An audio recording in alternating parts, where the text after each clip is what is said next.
F-Zero and Wipeout are not properties you see very often anymore.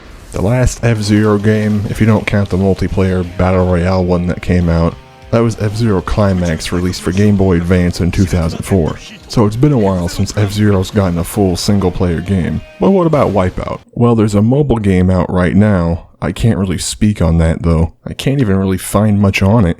It's called Wipeout Merge, so we'll go with the most recent console release. And that was in 2017 called Wipeout Omega Collection. I think it's just a remaster of some of the older games. Again, not exactly for sure. But 2017, it's been a while. With such a gap between these titles, there's bound to be some indie games coming out to fill the void.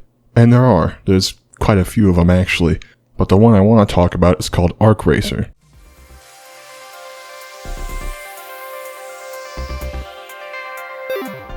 By Foxhole. It's stylized with an underscore, as you can see here. Anyway, this game's gone pretty under the radar.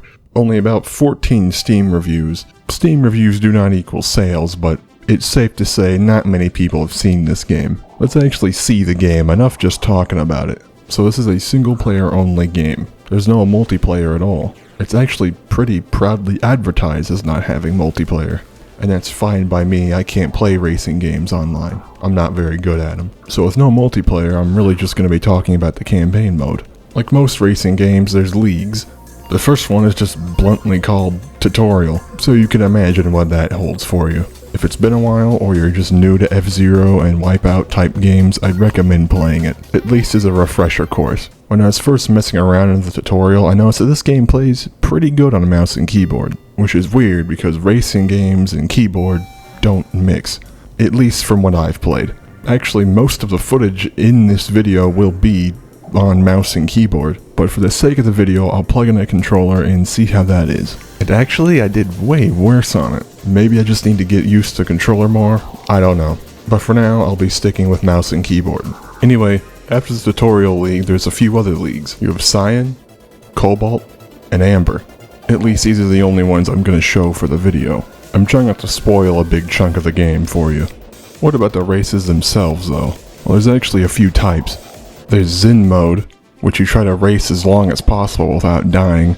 And yes, you can die in this game. There are road hazards you have to avoid. The longer you survive, the higher the chance of getting a gold medal. Then there's a traditional racing mode. Not much explanation needed here. Race against AI opponents, try to get first place. Then there's Speed Lap and Time Trial. In Speed Lap, you're all alone. You just have to aim for the fastest time for each lap. And in Time Trial, well, you've played a time trial in a game before. You know what goes on there.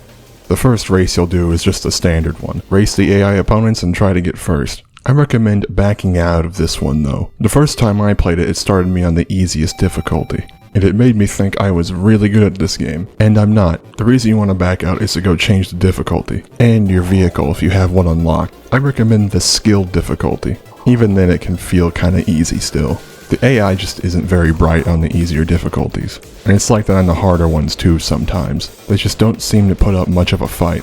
And I think the dev knows this.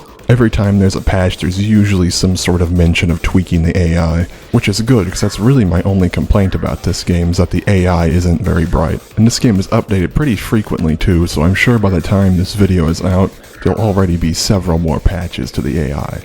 I like everything else though in the game, especially the music.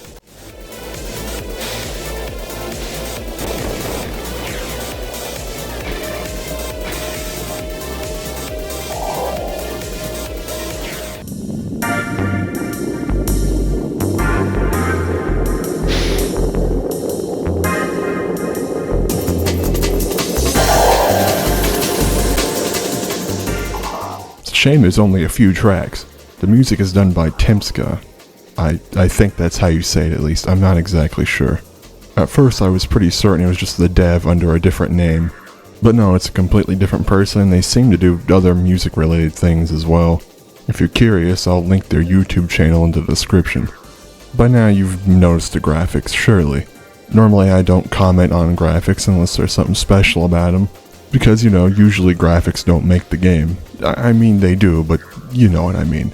The Steam store says it was going for a pixel-perfect Y2K style. I kind of agree with that. Reminds me a little more of the 80s. because a lot of levels are more neon looking, and I don't personally associate neon with Y2K. But that's just me. That's really all I've got for this video. It's a little short, I know, but I tried not to spoil anything, that way you'd have something new to experience when you played the game. There is a demo for the game on Steam, which is cool. More games should do that. So if you're on the fence about it, maybe give that a shot. That's about it for this video though. If you liked the video, I'd appreciate it if you left a like. Maybe even subscribe if you'd like to see more in the future. Maybe I'll even see you in the next video.